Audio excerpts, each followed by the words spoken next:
Dawn in this beautiful district. This is the morning seat in one corner of Mindanao in Cagayan de Oro town.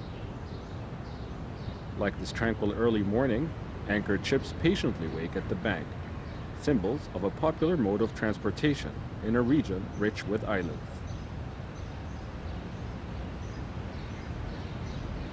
And Cagayan de Oro has become one of the main ports in Mindanao. Mindanao Island is the second largest island in the Philippines after Luzon Island. It covers 34% of the total area of the Philippines. Mindanao Island is the southernmost island in the Philippines. Its inhabitants, 16 million of them, make up 23% of the total Philippine population.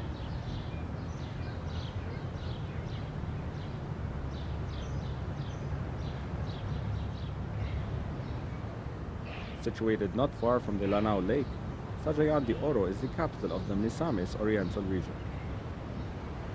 Ferry commuters from Luzon and Visayas usually arrive before sunrise. This convenient transportation mode has influenced the migration of Luzon and Visayas inhabitants in Mindanao since the 50s. Due to this migration, Muslims are no longer the majority in this region today. Nevertheless, in 1996, the Philippine government officially gave the power of autonomy to 4 Muslim regions in Mindanao, namely Tawi-Tawi, Jolo, Lanao del Sur, and Maguindanao. This move was a compromise to the original demand of Muslims in Mindanao, who wanted autonomy in 13 regions in Mindanao, which were once under the reign of the sultanates of Maguindanao and Sulu. Among the regions are Basilan, Zamboanga del Norte, Zamboanga del Sur, Lanao del Norte, Lanao del Sur, Maguindanao, North Cotabato, South Cotabato, Sultan Kudarat, and Davao del Sur. The rest of the regions to the west are sparsely populated because of the continuous threat from hurricanes. Of all the Muslim regions, Lanao del Sur is said to be the foremost region where Islam will continue to flourish and develop in the Philippines. From Cagayan de Oro, land travel to Marawi town, the capital of Lanao del Sur, takes about 2.5 hours.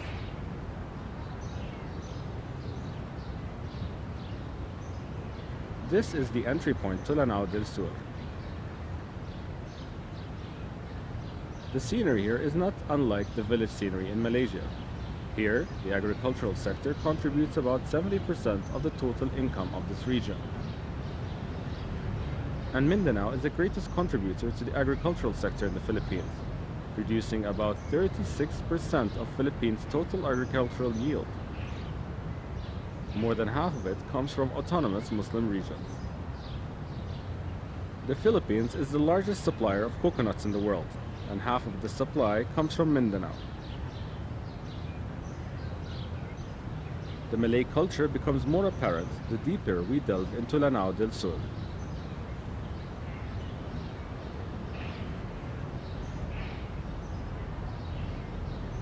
We can see mosques and prayer houses all along our journey to Marawi.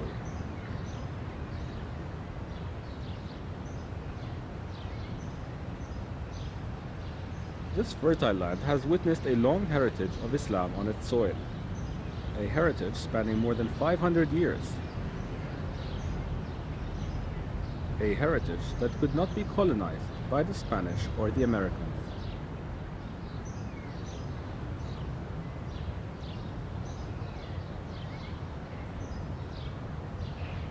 This is the milieu of city life in Marawi today. During the beginning, it was built without support from Manila, due to the fact that there was a conflict concerning the power of autonomy for the Muslim regions here.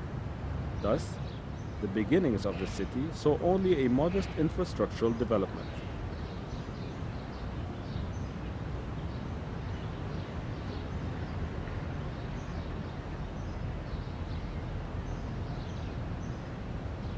The landmark of the city is the Marawi Mosque that is situated in the city center.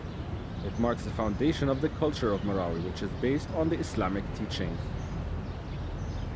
Time returns to its rightful track. The central government in Manila gave its cooperation by conceding this region as one of the autonomous Muslim regions in the Philippines in the year 1996, under the leadership of the Moro National Liberation Front. 100% of the Marawi inhabitants are Muslims. The great majority of them are from the Maranao Malay ethnic group. The name Maranao is taken from the abbreviation Ma, which means Malay, and Ranao, which means lake, hence the Lake of the Malays. This ethnic group has similarities with the Mindanao Malays in Sarawak, Malaysia. Even their facial and body features resemble the Malays. In fact, they are quite like the Malays in other places. The traditional food here has many similarities to those of Malaysia and Indonesia. And the market scenario too is similar to other countries in Southeast Asia which have Malay inhabitants.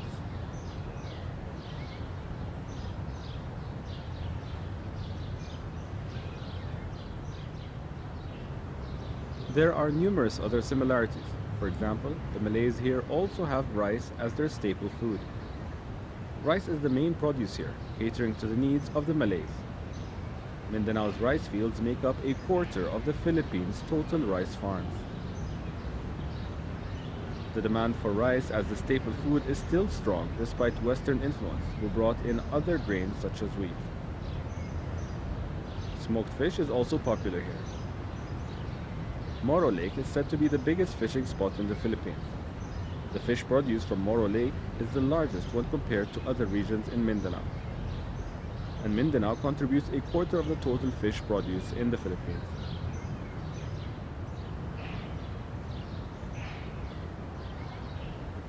The abundance of food resources from the Moro Lake provide the villagers with many types of seafood. This is one of the livelihoods of the Marawians today.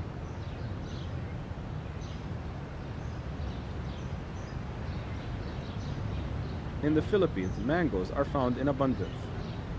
The Philippines is one of the biggest exporters of mangoes in the world, supplying them to Asia, Europe, and the United States of America. Metal smithing here is also akin to those in other Malay-inhabited countries. The etchings and carvings are also influenced by Arabic craftsmanship.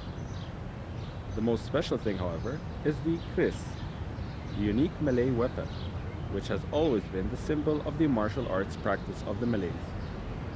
Who might have guessed that although separated both physically and politically from the Malays of Malaysia and Indonesia, their culture is still similar. All this proves that the Malay heritage is still strong in this region. Here, women usually own the shops. These women's clothes and dressings also resemble those worn by Malay women in other countries. Small bazaars selling clothes also dominate the other shops underground.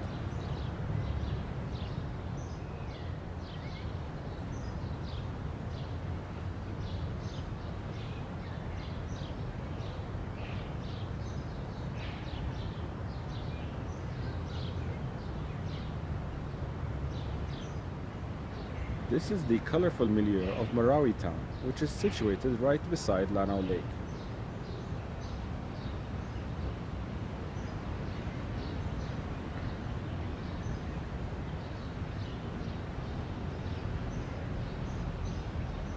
It started in 1380 AD.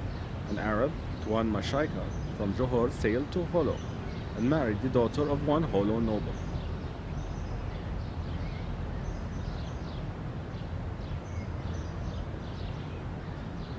In 1450, another Arab, Abu Bakr, arrived from Palembang. He was married to King Baginda's daughter, Haramisuli, and was made the first king of Sulu, and named Sultan Sarif ul Hasham. The spread of Islam to Mindanao Island started with another Arab named Sarif Maraja from Johor arrived in Maguindanao. And in 1475 AD, King Kabunskuan from Johor arrived in Malaban. Malaban was then known as Sabanilla. He was elected the first Sultan of Maguindanao and ruled from a city he built in Slanga, now known as Kota Bato. From Slangan, Islam spread to the whole of Sungay-Pulangi Valley. This was followed by the conversion of the inhabitants along the Simiway River up to Zamboanga. Only then did the Lanao Lake region receive Islam. In the 17th century, all of Davao, Bulan, Samal Island, and as far north as Bukidnon came under the influence of the Maguindanao Malay Sultanate in Cotabato, except for two regions, Cagayan de Oro and Dapitan. This development of the Malay Islamic heritage is continued to the present generation in Marawi. In Marawi town, there are a large number of mosques that are located not far from each other. Most of these mosques look like they have not yet to be completed. This Islamic Center Mosque also looks like it is still under construction. It surprised us to know that this mosque was established since 1956. The unfinished mosques reflect the hardship of the locals in getting full financing. Therefore, development had to be done in stages, year by year, until today. The continuation of development solely depends on the donations of Muslims. Today, this mosque is still unfinished. Lack of substantial funding is one of the main reasons hindering the completion of this mosque.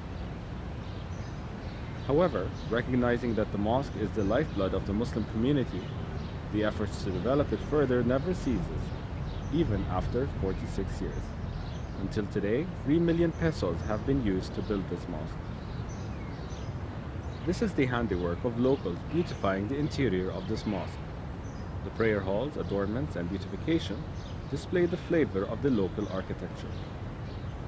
The spiritual development of this mosque goes hand in hand with its physical development. This is Haji Abdul Ghafoor Matki Alonto, 78 years of age.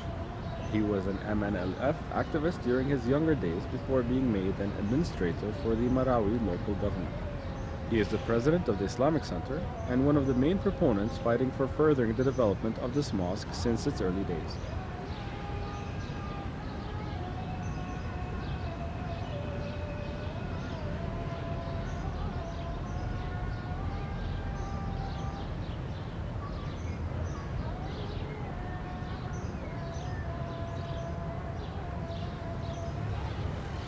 This is one of the stories of strife to build a Muslim heritage in Marawi. Despite the limitations of the inhabitants, the advancement of Islam is supported vehemently. What we see today is the combined efforts of these determined people. The Islamic Center Mosque is built in the center of Marawi's housing areas. This is the town at the edge of Lanao Lake, a town where the inhabitants continue the characteristics of a Malay Muslim heritage. Marawi is actually situated about 2,300 feet above sea level. Thus, it is protected from hurricanes. It is the hub of a region which depends on agriculture as its main source of income. Deeper into the villages, the milieu shows rural living, where the main activity is farming, surrounded by tropical jungles. It is known that this region, which is under the autonomous rule of the Muslims, contributes about 67% of the total agricultural produce in Mindanao. Dusk sees the farmers returning back to their fields. Here, the work finished before nightfall. Dusk marks the end of a working day. From this hill, the town of Marawi can be clearly seen. And each time dusk turns to night, the mueddin's calls from various mosques can be heard together, as if complementing each other.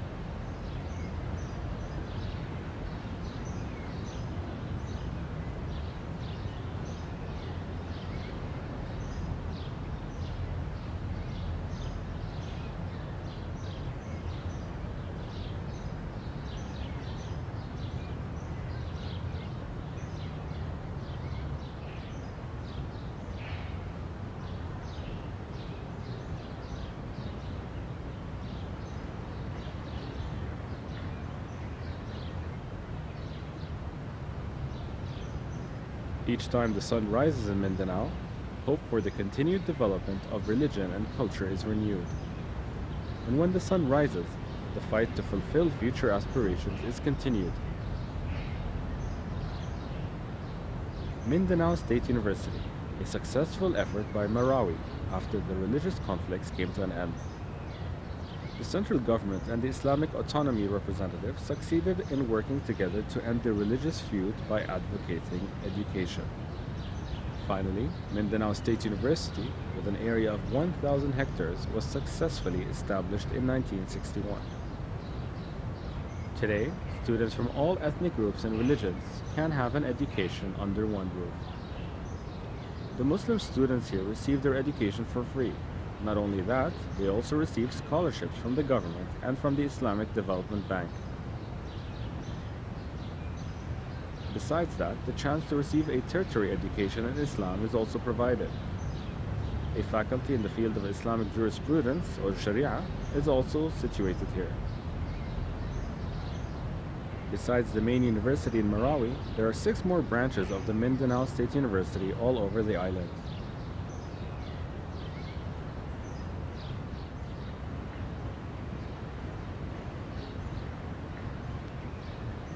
The Chancellor, Dr. Siti Nur Laila Emli, is confident that this new development will help the Mindanao Muslims tremendously.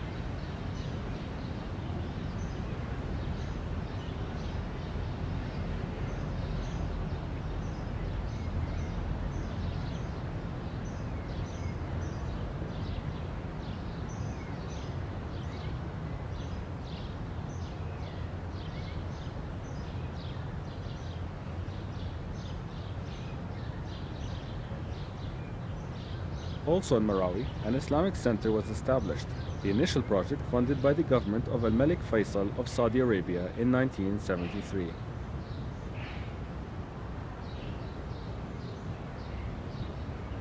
Even the state government of Pahang, Malaysia also contributed by sponsoring the Malay Literature Learning Center.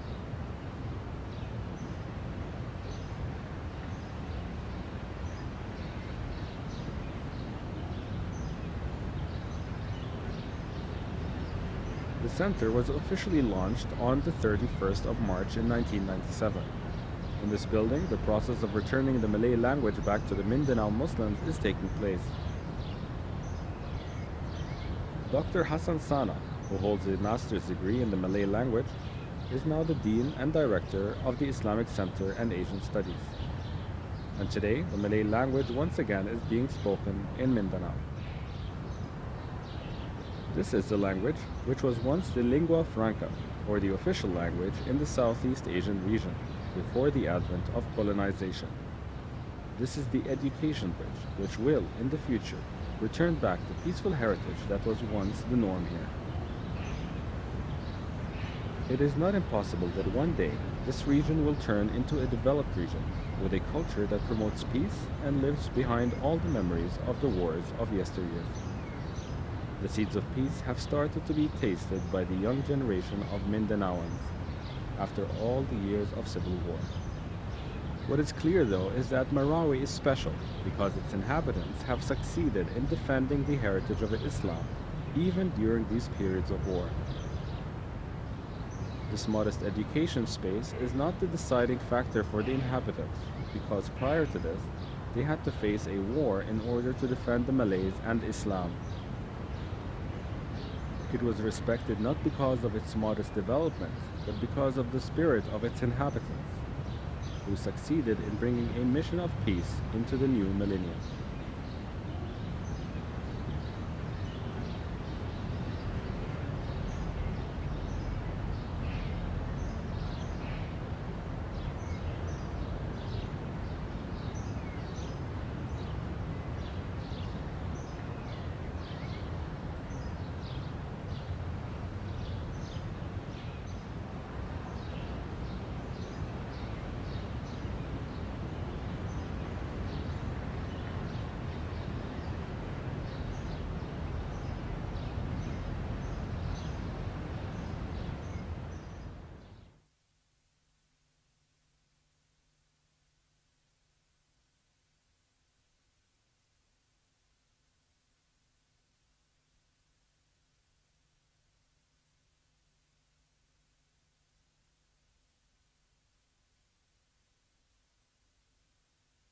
Allah.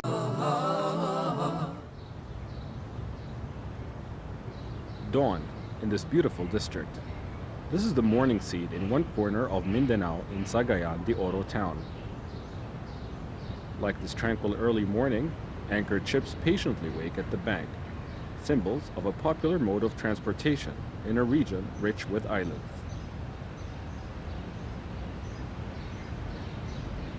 And Cagayan de Oro has become one of the main ports in Mindanao. Mindanao Island is the second largest island in the Philippines after Luzon Island. It covers 34% of the total area of the Philippines. Mindanao Island is the southernmost island in the Philippines. Its inhabitants, 16 million of them, make up 23% of the total Philippine population.